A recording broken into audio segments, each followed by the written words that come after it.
قرآن مجید جو اللہ تعالیٰ کی کتاب ہے آسمانی، جو حضور صلی اللہ علیہ وسلم پر اتاری گئی ہے، اس کی شروعات ہو رہی ہے الحمد سے۔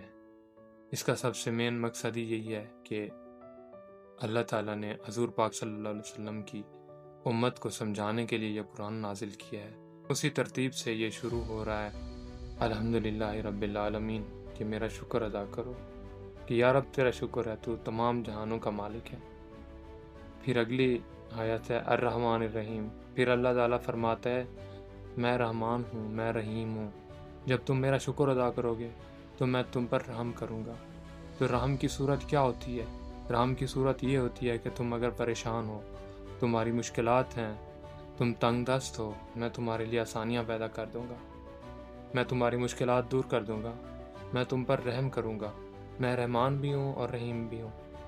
پھر آگے کہتا ہے مالک یوم الدین، میں یوم حساب کا مالک ہوں، پہلے شکر ادا کرو، میں تمہیں اس جہان میں دوں گا کیونکہ میں رحمان رحیم ہوں۔ اور آگے کہتا ہے کہ مالک یوم الدین، میں یوم حساب کا بھی مالک ہوں، میں تمہیں اس جہان میں بھی دوں گا کیونکہ یوم حساب کا مالک میں وہاں بھی دوں گا میرے بندے، تو میرا بند تو صحیح۔ پھر کہتا ہے ایاک نعبد، یہ چیزیں بتا کر پھر وہ کہتا ہے کہ تم کیا کرنا ہے، تم نے اے انسان میری عبادت کرنی ہے۔ یہ سکھایا گیا ہے ہمیں کہ اللہ کہ ہم صرف تیری عبادت کرتے ہیں، ایاک نستعین، اور ہم تجھی سے مدد مانگتے ہیں۔ یہ چیزیں ہیں سمجھنے کے لیے کہ اللہ تعالیٰ کس ترتیب سے خوبصورت طریقے سے ہمیں سمجھا رہا ہے، ہمیں بتا رہا ہے کہ پہلے ایسے کرنا ہے، پھر ایسے کرنا ہے، ایسے چلنا ہے تو میں آپ کی دعائیں قبول کروں گا، میں آپ کو ڈھیروں انعامات عطا کروں گا، میں آپ پر رحم کروں گا۔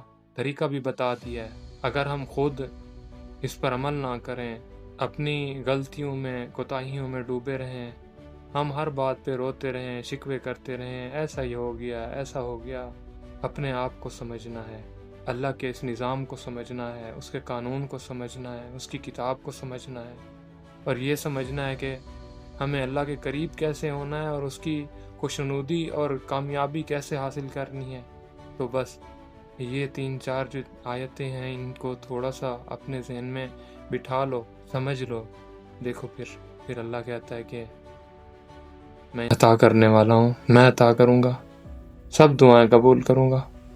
آپ سکون سے، اطمینان سے، سچے دل سے اس راہ پر آئیں، کوشش کریں، اللہ تعالیٰ آپ سب کو عطا کرے گا، آپ کی پریشانیاں دور کرے گا انشاءاللہ۔